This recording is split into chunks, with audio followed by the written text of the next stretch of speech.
Assalamualaikum, salam sejahtera. Sembang EPL episod ke-14 musim ini 2021-2022 bersama saya Amin Fuad dan juga regular saya penyokong Arsenal setia Amir Arafat. Penyokong bola sepak lah. Bola sepak ke? Ya ke? Bola sepak.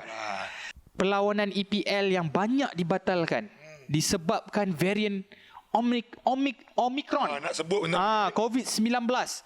Okey, baru-baru ni cerita dia tak adalah baru-baru juga, minggu lepas lah ada beberapa lagi perlawanan EPL yang dibatalkan termasuk Spurs lawan Arsenal, Leicester lawan Burnley atas sebab faktor kes COVID-19 dalam pasukan.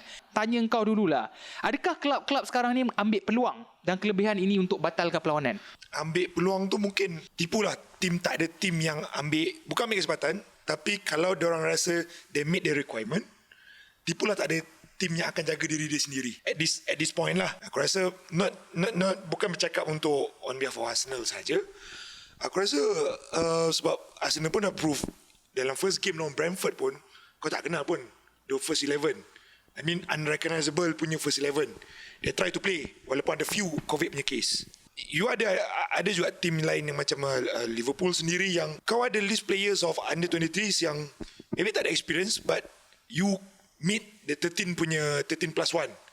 Tapi kalau ikut peraturan EPL itu tak dikira sebagai pemain berpengalaman lah. But you have the squad. Bila lagi sebab few games dalam FA Cup ataupun EFL, Aston Villa turunkan the whole 23 squad sampai dia got knockout. Itu yang aku rasa Spurs punya statement very quite aku setuju dengan statement dia. Dia kena konsisten sebab ada few teams yang you bagi reasons yang transparency tu tak ada lah. Bukan transparency, macam aku suka perkataan Jufri hari ni, konsistensi itulah. Dia tak konsisten dalam beberapa keputusan yang dia buat tu. Sebab bila kita tengok balik EPL skuad besar sebenarnya. Kalau ikutkan pasukan utama, kau ada dalam 23-24. Yep. Itu tak tercampur dengan pemain-pemain bawah 23 tahun. So sebenarnya kau, yelah, EPL pun bagi ruang kan, sebab dia kata kalau pemain bawah 23 tahun tu tak ada pengalaman ataupun tak pernah main dengan skuad utama tu tak dikira. Tapi kalau campur pemain bawah 23 tahun, kau ada 30 ke 40 pemain. Betul tak? Itu sebenarnya itu grey area yang diorang mainkan di situ. Maksudnya dia ada first, macam sebagai contoh lah, macam Arsenal ada few players like Charlie Patino Aziz yang on loan, Balogun sendiri. Macam mana you nak establishkan dia sebagai experienced player? How many games yang diorang perlu main untuk dapat the so-called experienced player? Itu yang dieksploitasi lah. Itu yang dieksploitasikan lah. Maksudnya di situ. Ruang tu vague area. Maksudnya as long as you can feel the players under 23, macam yang aku suka contoh Aston Villa, sebab bagi dia kita play on je. Rather than kita dapat game cancel off. Sebab kalau tak silap aku, Aston Villa teams yang postpone dia paling rendah, tak silap aku, by the case of COVID ialah 2 by 4th January. Aku rasa 2 saja. The rest diorang main je. So kau boleh tengok lah result diorang ups and down, tapi they just play wrong saja. Yelah, sebab sistem yang ada boleh dimanipulasikan. Yes. Itu satu. Ada ruang. Boleh tipu bahawa diorang ni cedera ke, diorang ni pergi Piala Afrika ke apa. Okay, ni Gary Neville cakap. Dia kata dia dah cakap macam pasukan bila tak ada pemain terbaik terus tak nak main, dia cakap. Kalau betul-betul 15 ke 20 orang kena kes COVID tak apa, tapi ni sebab tak ada pemain terbaik terus nak batalkan perlawanan. Sebagai contoh, dia cakap kelab besar yang ada skuad lebih kurang 30 ke 40 main, takkan nak dapat 13 pemain pun tak boleh, dia cakap. Okey. Tapi inilah cerita dia, bukan kelab besar je, semua kelab kan. Kalau tak ada pemain terbaik, ini menurut Dietmar Hamann legenda daripada Liverpool, dia keluarkan kenyataan.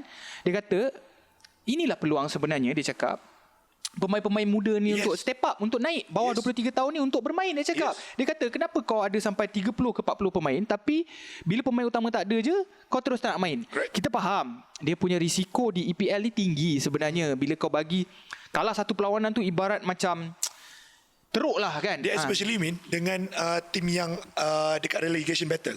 Betul. Dan juga Champions League. Yes, betul lah. Champions Sport, betul. Aku setuju benda tu, sebab itu aku nak question kau juga. Apa guna kau ada 23 players yang kau tak pernah pakai? Aku question benda yang sama juga dengan few Arsenal fans akan rasakan ini sebab Arsenal tengah revamp. Waktu ni juga dan berlaku waktu January transfer ni, Mari you let go, analyze, you loan out, and then Balogun, and then malam tadi Kolasinac. Few players dah keluar lah. You let go. At this hour, itu yang bahaya tu. Grey area tu. Sebab dia rasa sebab kita ada sale, sebab player ni nak. So benda ni, sebab benda ni diorang akan free on summer. Jadi rather than kita let go free, so consequences yang ada sekarang ni, kita terpaksa face untuk duit kita orang. Rather than COVID punya case, sekarang masuk pun Arsenal baru 70% ke stadium. So benda-benda ni yang menjadi pening juga kepala jugalah untuk Premier League. Menurut di Mahaman cakap lagi, dia kata baru-baru ni, dia kata di Liga Jerman, di bangku simpanan Bayern Munich baru-baru ni tiada seorang pun yang pernah beraksi di Liga, tetapi perlawanan tetap dijalankan.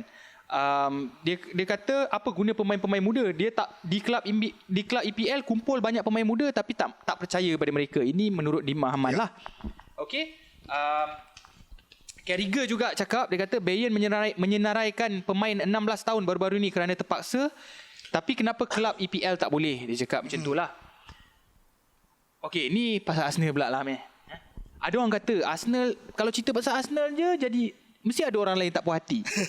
Adakah Arsenal mangsa keadaan sebenarnya meh? Ataupun kau rasa sebenarnya ini sebenarnya tak sengaja pun tiba-tiba cerita pasal Arsenal ni? Ataupun Arsenal ni menurut engkau, aku tengok itu kau marah, kau cakap Arsenal ni memang mangsa keadaan lah.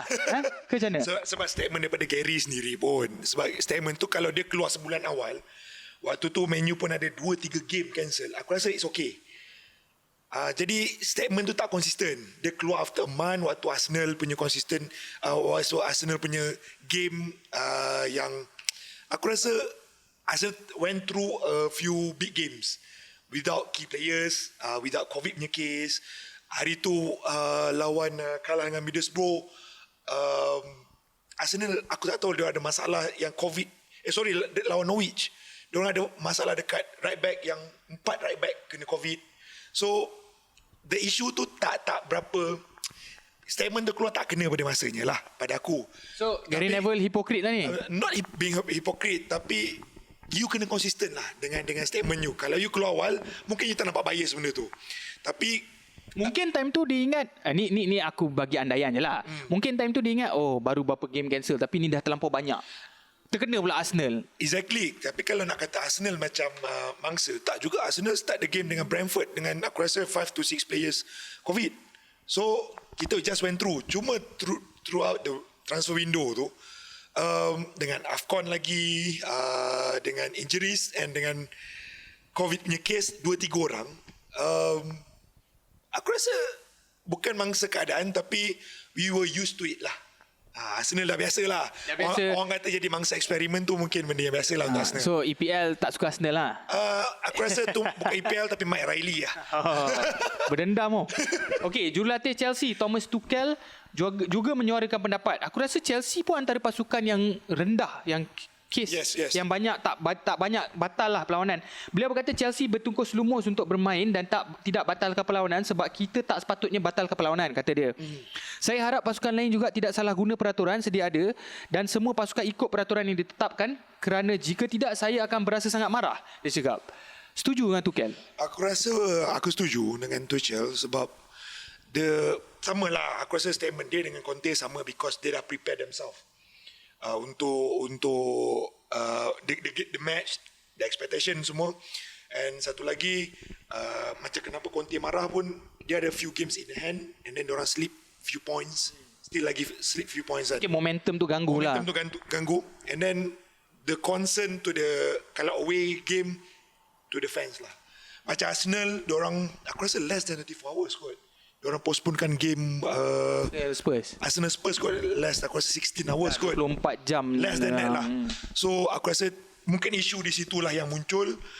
Bila sebab Arsenal mula okay, and then bila Arsenal orang kata paling radical in buat apply the postponement tu, lepas few games aku rasa game lawan Liverpool and then lawan Spurs, and then yelah dengan Zaka punya isu, red card tu lagi, diorang rasa tak cukup players, and then they'll start loaning out. So the issue bermain di situ sebab Arsenal paling aktif sekali di transfer window dengan aktiviti yang non-COVID punya case. So aku quite agree lah dengan diorang tu.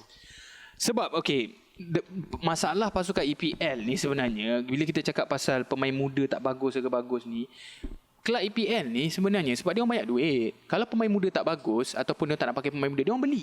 Yes. Itu masalah dengan kelab EPL ni. Apa yang Dik Mahaman cakap tu sebenarnya dah tak boleh terpakai sebab selama ni pun tak ada kes COVID pun, kau ada 20-30 pemain berlambat-lambat pemain muda, dia orang tak percaya pun. Betul. Dia orang akan beli pemain lain. Very few boleh break through. Betul. Itu satu. Nombor dua, ni lagi satu masalah yang besar aku rasa. Bila kau batalkan banyak perlawanan, kan? Contoh macam Burnley, aku rasa Burnley antara yang paling banyak batalkan perlawanan kan. Kau nak reschedule macam mana? Lagi-lagi kelab besar. Yes. Kau ada Champions League, kau ada ni, kau nak reschedule balik nanti mesti susah. Takkan Burnley dalam seminggu nak main 10 perlawanan? Contoh. Itu satu. Lagi satu, aku rasa peraturan EPL sendiri kena ubah kot. Aku rasa sekarang ni EPL kena cakap kau kena main no matter what. Maksudnya kau kena main under 23. Yeah. Aku rasa that's fair for everyone. Aku rasa Betul. no more batal dah. Betul. Sekarang ni baru kita boleh tengok akademi mana yang paling bagus ataupun squad under 23 mana yang paling bagus. Terpulang lah benda ni 50-50 sebab mungkin ada squad utama ada yang kena COVID kan. Bermakna pasukan sendiri tu bertanggungjawab lah untuk menjaga kes-kes COVID tu sendiri ataupun pemain tu sendirilah kan. Sebab kalau kita fikirkan benda ni takkan stop kat sini. Next season kita tak ada lagi cure. Kita mungkin masih lagi di benda yang sama. So benda ni season depan kita akan hadap kalau you tak ada strict regulation macam ni. And then aku setuju dengan kau, bila lagi masa kau nak prove the under 23 yang kau develop from your academy, betul, is worth untuk breakthrough. Apa salahnya kan? Apa salahnya? Bila lagi? Aku rasa itulah. Tapi itulah. Sebab EPL ni terlampau, satu perlawanan pun tu terlampau berharga. Risikonya sangat tinggi. Berbanding Bundesliga ke apa ke kan. Aku faham lah dari sudut tu kan. Sebab tu kelab-kelab EPL ni semua memang sengaja je kadang-kadang nak batalkan kan. So macam mana Arsenal? Arsenal akan finish top 4. Mantap. Jadi kita ready je lah. Next season dapat batch tu. Lama tu rindu tu batch tu. Tengok korang tengok betul tak betul Kita akan jumpa lagi di episod yang akan datang. Assalamualaikum, terima kasih.